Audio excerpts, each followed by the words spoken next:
Christian Martini, journalist, is in fact joining us live right now from on ground in Japan.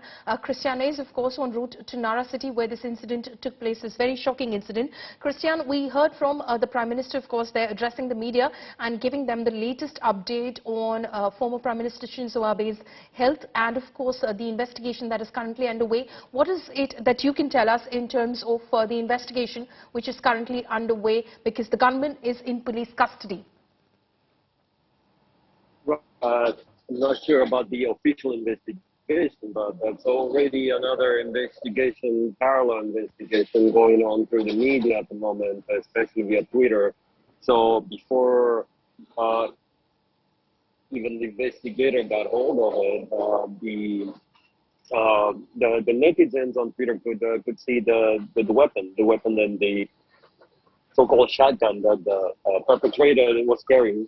And it is apparently a self-shotgun, and there is a clear shot of it, and it's definitely an unusual weapon, and most of all, it's concealed. It's concealed in a way to be to pass for something else. Again, like I mentioned, you maybe wanted to pass for a photographer. You know, you had the kind of look, you had you made this kind of black box to include this semi shotgun, I would call it. Inside this box, so it was concealed, and the guy, having been in the DHI in the self-defense forces, might have had some experience with weapons himself.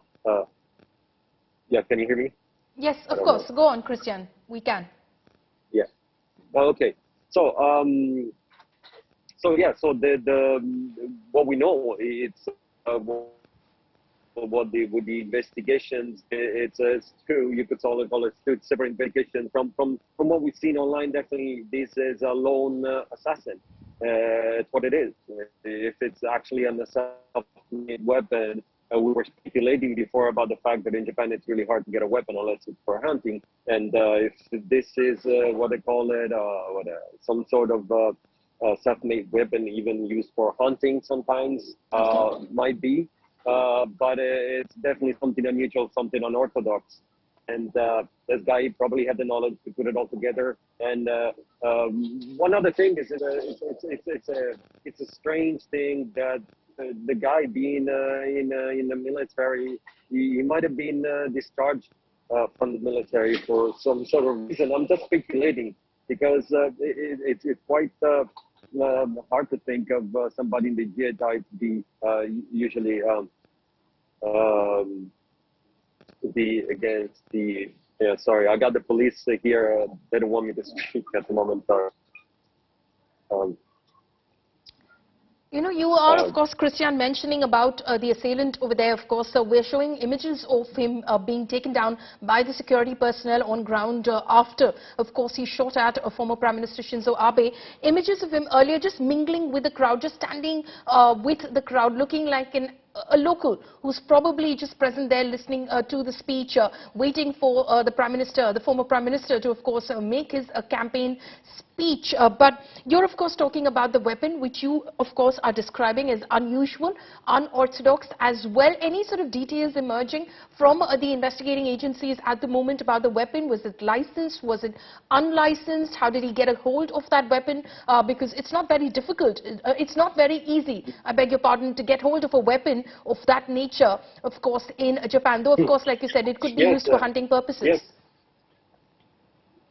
Yeah, that was the only thing that came to mind in mind, because I met people who have been using the hunting weapons and specifically just for hunting, and specifically hunting for years, because that's most hunted animals in Japan. But there is nothing official yet coming out from the